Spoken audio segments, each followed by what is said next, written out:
जय श्री राम। आप सभी को रामायण पढ़ना बहुत अच्छा होता है, इसलिए पहले राम बाद में काम। तो आइए हम भी रामायण का पाठ करते हैं। मंगल भवन अमंगल हारी, द्रवहु सुदशरथ अजर बिहारी। जय सिया राम जय जय सिया राम, जय सिया राम जय जय सिया राम। कल हमने पढ़ा था कि प्रसन्न मन से सुनते और समझते हैं और फिर अत्यंत प्रेम पूर्वक इसमें गोता लगाते हैं, उनके शरीर रहते ही धर्म अर्थ काम मोक्ष चारों फल पा जाते हैं। मज्जन फल पेखिय तत्काला, काक होई पिक बकौ मराला। सुनि आचर्य करई जनि कोई, सत्संगति महिमा नहीं होई। इस तीर्थराज में स्नान का फल तत्काल ऐसा देखने में आता है कि कौवे कोयल बन जाते हैं और बगुले हंस। यह सुनकर कोई आश्चर्य न करे, क्योंकि सत्संग की महिमा छिपी नहीं है। बाल्मीक नारद घट जोनी, निज निज मुख निकही निज होनी। जलचर थलचर नभचर नाना, जे जड़ जे तन जीव जहाना। वाल्मीकि जी, नारद जी और अगस्त्य जी ने अपने अपने मुखों से अपनी होनी जीवन का वृत्तांत कही है। जल में रहने वाले, जमीन पर चलने वाले और आकाश में विचरने वाले नाना प्रकार के जड़ चेतन जितने जीव इस जगत में हैं, मति कीरति गति भूति भलाई, जब जेहि जतन जहाँ जेहि पाई। सो जानब सतसंग प्रभाव, लोकहु वेदन आनहु पाऊ।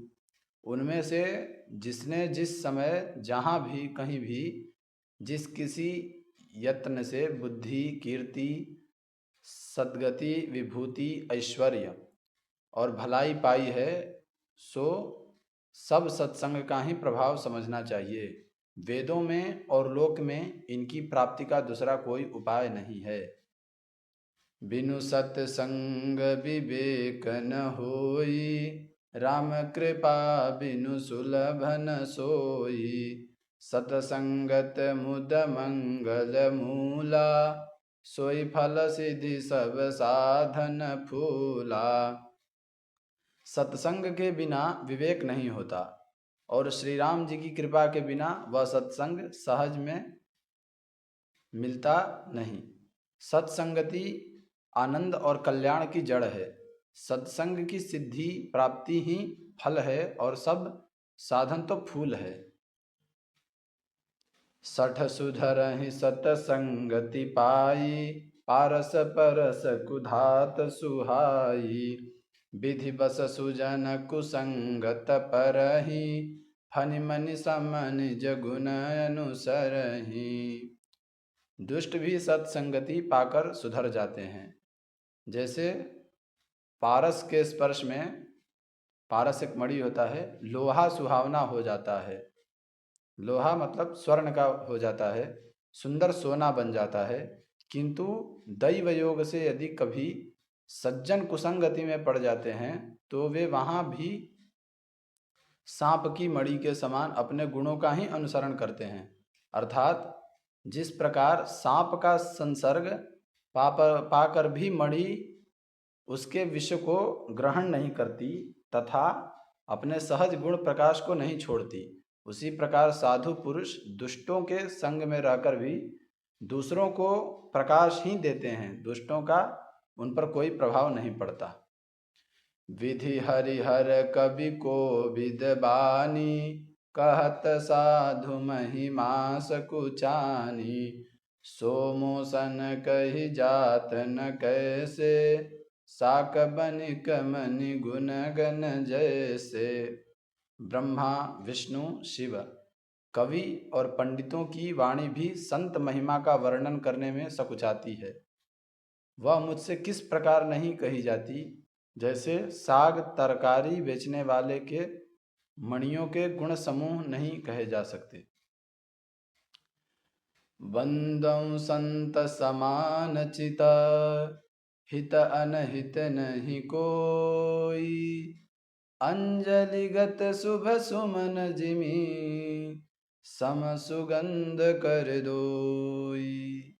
मैं संतों को प्रणाम करता हूँ जिनके चित्त में समता है, जिनका न कोई मित्र है और न शत्रु। जैसे अंजलि में रखे हुए सुंदर फूल, जिस हाथ ने फूल को तोड़ा और जिसने उनको रखा, उन दोनों ही हाथों को समान रूप से सुगंधित करते हैं। वैसे ही संत शत्रु और मित्र दोनों का ही समान रूप से कल्याण करते हैं।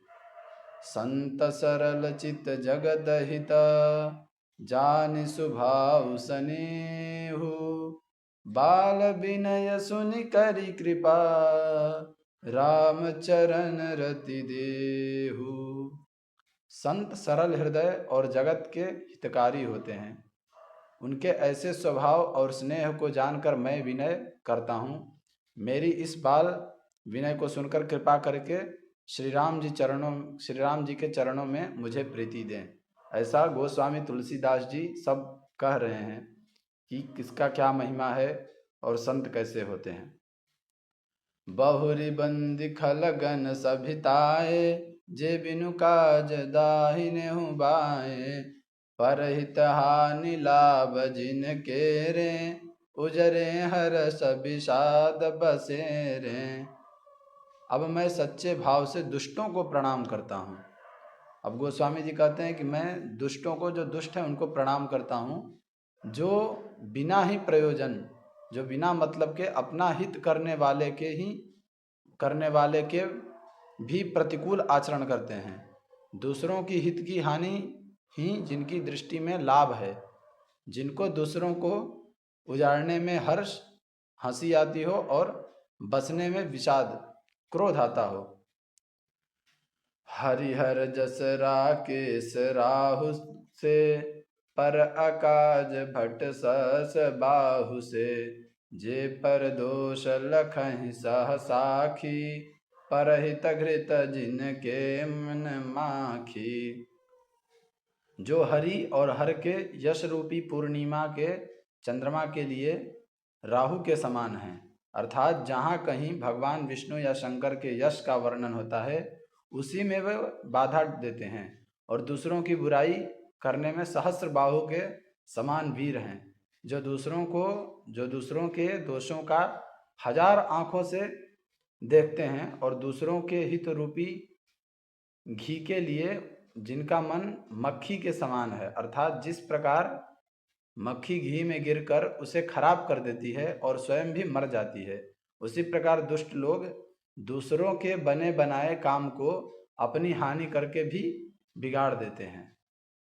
तेज कृशानुरोष महिषेषा, अघ अवगुण धन धनी धनेशा, उदय के तसमहित सबही के, कुंभकर्ण सम सोवतनी के। जो तेज दूसरों को जलाने वाला ताप में अग्नि और क्रोध के यमराज के समान है, पाप और अवगुण रूपी धन में कुबेर के समान धनी है, जिनकी बढ़ती सभी के हित का नाश करने के लिए केतु पुच्छल तारे के समान है, और जिनके कुंभकर्ण की तरह सोते रहने में ही भलाई है। पर अकाजु लगी तनु परिहरहि, जिमि हिम उपल कृषि दलि गरहि, बंदौ खल जस शेष सरोषा, सहस बदन बरनई पर दोषा। जैसे ओले खेती का नाश करके आप भी गल जाते हैं, वैसे ही वे दूसरे का काम बिगाड़ने के लिए अपना शरीर तक छोड़ देते हैं। मैं दुष्टों को हजार मुख वाले शेष जी के समान समझकर प्रणाम करता हूँ, जो पराये दोषों का हजार मुखों से बड़े रोष के साथ वर्णन करते हैं। गोस्वामी जी दुष्टों को प्रणाम कर रहे हैं। जैसे ऊपर से गोले गिरते हैं तो खुद तो गल जाते हैं और धान धान्य को भी बिगाड़ देते हैं, वैसे ही वो आपका दोष देखने के लिए वो कुछ भी कर सकते हैं, ऐसा वो कह रहे हैं। पुनि प्रणवौ पृथुराज समाना, पर अग सुनई सहस दस काना, बहुरि शक्र सम बिनवौ तेहि, संतत सुरानीक हित जेहि। पुनः उनको राजा पृथु जिन्होंने भगवान का यश सुनने के लिए 10,000 कान मांगे थे, के समान जानकर, उनके समान जानकर प्रणाम करता हूँ, जो 10,000 कानों से दूसरों के पापों को सुनते हैं, फिर इंद्र के समान मानकर उनकी विनय करता हूँ, जिनको सुरा मदिरा जिनकी और हितकारी मालूम देती है। इंद्र के लिए भी सुरानिक अर्थात देवताओं की सेना हितकारी है। बचन वज्र जेहि सदा पियारा, ससनयन पर दोष निहारा। जिनको कठोर वचन रूपी वज्र सदा प्यारा लगता है और जो 1000 आँखों से दूसरों के दोषों को देखते हैं। उदासीन अरिमित हित, सुनत जरहि खलरीति, जानि पानि जुग जोरि जन, बिनती करई सप्रीति। दुष्टों की यह रीति है कि वे उदासीन, शत्रु अथवा मित्र किसी का भी हित सुनकर जलते हैं। यह जानकर दोनों हाथ जोड़कर यह जन प्रेम पूर्वक उनसे विनय करता है। मंगल भवनय मंगल हारी, द्रबहु सुदशरथ अजिर बिहारी। जय सिया राम जय जय सिया राम, जय सिया राम जय जय सिया राम। नित्य सुनिए, डेली से यहाँ पर संपूर्ण रामायण आपको पाठ सुनने को मिलेगा, हिंदी अर्थ सहित। दोहा और हिंदी सोरठा शब्द आप यहाँ सीख भी सकते हैं और सुन भी सकते हैं। तो नित्य सुनिए श्री राम जी का कथा। मिलते हैं अगले वीडियो में, तब तक के लिए आप सभी को जय श्री राम, जय श्रीमन नारायण।